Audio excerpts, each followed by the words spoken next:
Oui, donc la deuxième vidéo qui porte sur toujours 2 points concernant les derniers événements qui ont impacté la direction des ressources humaines, qui ont entraîné donc la suspension du DRH et l'impact a été aussi sur l'ensemble de la GLO puisque nous, organisation syndicale représentative, nous avons souhaité dans le droit à l'information qui est le vôtre et l'obligation d'informer qui est le nôtre, de vous tenir au courant de ce qui se passait.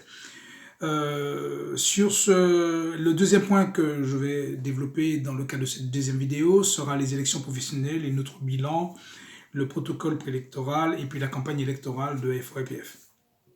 Donc ce qui nous a motivé à être ferme et déterminé dans l'affaire concernant la direction des ressources humaines, c'est, comme nous l'avons écrit, nous avons agi sur 4 actes de communiquer et nous ne cessions de rappeler dans notre revendication la suspension du DRH de manière à permettre de protéger les agents, une obligation légale qui était celle de l'employeur, puisqu'il y avait selon nous, sur le plan managérial, un danger de par les comportements et les méthodes du DRH.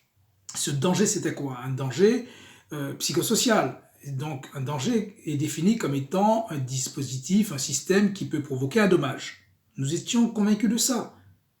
Donc là, il y avait la nature d'un danger, et donc le fait que le DRH pourrait revenir dans ses fonctions exposait les agents directement concernés par ce danger, à un dommage. Donc pour nous, il en était hors de question, puisque nous étions forts sur les 9 principes généraux de prévention auxquels sont astreints les employeurs, qu'ils soient publics ou privés.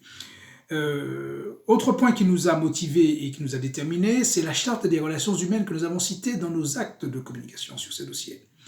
Donc la charte des relations humaines, pour rappel, dans ses valeurs, et je rappelle que cette charte est affichée en grand à l'entrée des principaux bâtiments de l'agglo.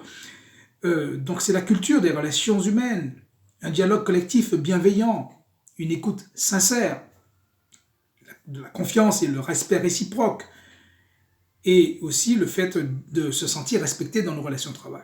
Donc le DGS lui-même, dans son mail du 10 mars au soir, dit qu'il y a été question de graves dysfonctionnements et de malaise au sein de cette direction par ce management.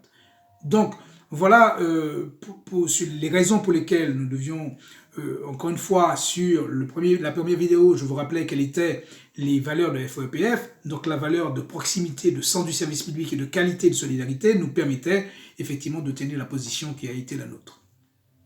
J'ai envie de partager avec vous sur ce point justement ce que notre formation nous a enseigné en termes de qualité de vie au travail. Nous souhaitons d'ailleurs qu'il y ait un accord sur la qualité de vie au travail qui soit signé entre nous et l'administration.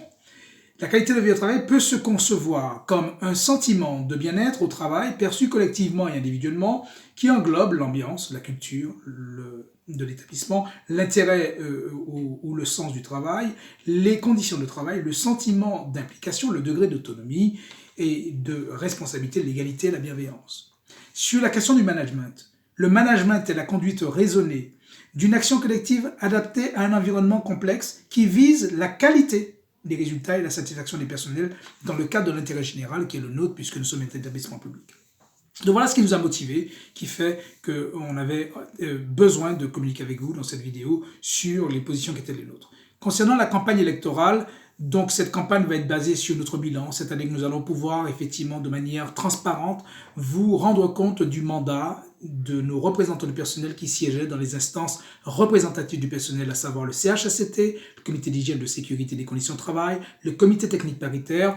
Je peux déjà vous dire que nous avons obtenu notamment des éléments de gestion RH tels que le cadrage de la promotion interne, la veille et des actions pour l'égalité homme-femme. Nous avons aussi obtenu qu'il y ait eu un audit RH en 2019 et nous avons aussi obtenu le cadrage de la protection fonctionnelle concernant la pandémie. C'est nous qui sommes un accélérateur pour mettre en place le PCA, le plan de continuité d'activité et le plan de reprise d'activité.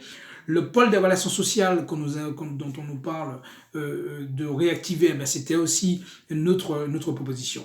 Et nous sommes en attente, effectivement, dans notre cas d'évaluation d'accords collectifs qui soient négocier et signer avec les organisations syndicales sur la GPEC, la gestion prévisionnelle des emplois, des effectifs et des compétences, sur le temps de travail, puisque là aussi, le compte n'y est pas pour nous. Donc voilà, chers collègues, merci d'être là et de vous intéresser effectivement au compte-rendu de notre activité de représentation salariale au niveau de ces vidéos. Donc bonne réception et à bientôt.